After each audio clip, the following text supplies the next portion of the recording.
মিষ্টি কুমড়া বানিয়ে ফেললাম, তাও আবার স্কচ টেপের ফেলে দেওয়া রোল দিয়ে। আরে হ্যাঁ, তাই তো। তাহলে শুরু করা যাক কিভাবে বানিয়েছি। ও আচ্ছা আচ্ছা, এটা কি শুধু মিষ্টি কুমড়া? এটা জুয়েলারি বক্সও কিন্তু। আপনাদের শখে জুয়েলারি কিন্তু এই বক্সের মধ্যে অর্গানাইজ করে রাখতে পারবেন। আর এই পাম্পকিন জুয়েলারি বক্সটা আমি বানানোর জন্য প্রথমে একটা বাতিল জিন্স দিয়ে সেই খালি রোলটাকে র্যাপ করে নিয়েছি হট গ্লু দিয়ে লাগিয়ে। এরপরে আমি ছোট্ট ছোট্ট কিছু কার্ডবোর্ড এই শেপের করে কেটে নিব, এবং আমি 22টা কি 23টার মতো কেটে নিয়েছিলাম। সবগুলো কাটা শেষ হয়ে গেলে এবার আমি সেই কেটে নেওয়া কার্ডবোর্ডগুলোকে খালি রোলটার মধ্যে লাইন বাই লাইন এভাবে লাগিয়ে দিব, এবং এটা লাগানোর পরে এত সুন্দর হয়েছে, আমি অনেকক্ষণ তাকিয়েছিলাম। এবার আমি মাস্কিং টেপ ইউজ করব, আর এই মাস্কিং টেপটা যে এত কাজের সেটা আমি আগে বুঝতে পারিনি। আর এখন আমি মাস্কিং টেপটা পুরা বক্সটার মধ্যে র্যাপ করে নিব, এবং যতটুকু পারি ফুল কাভার করে নিব এই মাস্কিং টেপ দিয়ে। এই টেপটা ইউজ করলে মজবুতও হবে অনেক।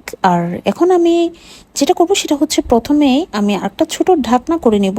জাস্ট ঢাকনাটার উপরে আবারও সেই ডেনিম ফেব্রিক দিয়ে কাভার করে নিব, এবং বাড়তি অংশটা আমি সিজার দিয়ে কেটে নিব। আর ম্যাক্রোম কর্ড দিয়ে উপরের যে জায়গাটা খালি আছে সেটাতে আমি রাউন্ড করে এইভাবে লাগিয়ে দিব। এবার আমি ফেভিকল গ্লু নিয়েছি এবং সেখানে একটু পানি অ্যাড করেছি। পানি অ্যাড করার পরে সেই মাস্কিং টেপের উপরে কিছু টিস্যু আমি অ্যাড করে দিব, লাগিয়ে দিব পুরাটাই এভাবে। এবং টিস্যু দেওয়ার কারণ হচ্ছে, আমি উপর দিয়ে যে ম্যাক্রোম কট লাগাবো সেটা টিস্যু লাগালে ইজিলি লেগে যাবে। এবং সবগুলো টিস্যু লাগানো শেষ হয়ে গেলে এবার আমি ম্যাক্রোম কট ফেভিকল গ্লু লাগিয়ে এভাবে রাউন্ড করে করে লাগিয়ে নিব। আমি প্রথমে ফেভিকল গ্লু লাগিয়ে নিয়েছি, তারপর আমি ম্যাক্রোম কটটা লাগিয়ে নিচ্ছি এভাবে। এখন নিচের সাইডটাও আমি ম্যাক্রোম কট দিয়ে কাভার করে নিব। ও আচ্ছা, মজার কথা কি জানেন, আমার কিন্তু এটা পাম্পকিন বানানোর কথা টোটালি ছিল না। আমি চেয়েছিলাম জাস্ট একটা বক্স বানাবো, এবং এখানে জাস্ট একটু ডেকো পেজ দিয়ে কিছু ফ্লাওয়ার লাগিয়ে দেবো। কিন্তু এটা যখন বানিয়েছি, বানানোর পর দেখছি শেপটা কেন জানি মিষ্টি কুমড়ার মতো লাগছে, তো সেই জন্য আমি অরেঞ্জ কালার করে দিয়েছি অ্যাক্রিলিক পেইন্ট দিয়ে। এবং এই আইডিয়াটা আমার এসেছে কাজ অর্ধেক শেষ হওয়ার পরে। এই শেপটা দেখে আমার এই আইডিয়াটা এসেছে যে এটা পাম্পকিন বানালে সুন্দর হবে। এবং এখন আমি একটা শুকনো ডাল নিয়েছি এবং সেটাতে আমি পাটের রশি লাগিয়ে দিয়েছিলাম। এবার 2টা না 3টা পাতা লাগিয়ে দিব হট গ্লু দিয়ে।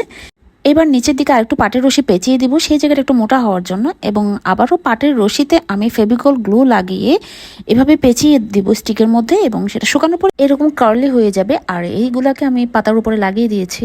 And here's the final outcome. এই ফাইনাল লুকটা আপনাদের কেমন লেগেছে আমাকে অবশ্যই শেয়ার করবেন। আর এটা কিউট একটা গুলুমুলু পাম্পকিন হয়েছে। মজার ব্যাপার হচ্ছে, আমি বানাতে চেয়েছিলাম একটা এবং বানিয়ে ফেলেছি আরেকটা, সেটাই সবচেয়ে মজার ব্যাপার ছিল। আর এখন এটাকে আমি সাজিয়েও রাখতে পারবো শোপিস হিসেবে, আবার সেখানের মধ্যে আমি আমার শখের জুয়েলারিগুলো অর্গানাইজ করেও রাখতে পারবো। চুড়িও রাখা যাবে, ইয়াররিংও রাখা যাবে। তো আপনাদের কেমন লেগেছে শেয়ার করবেন। আর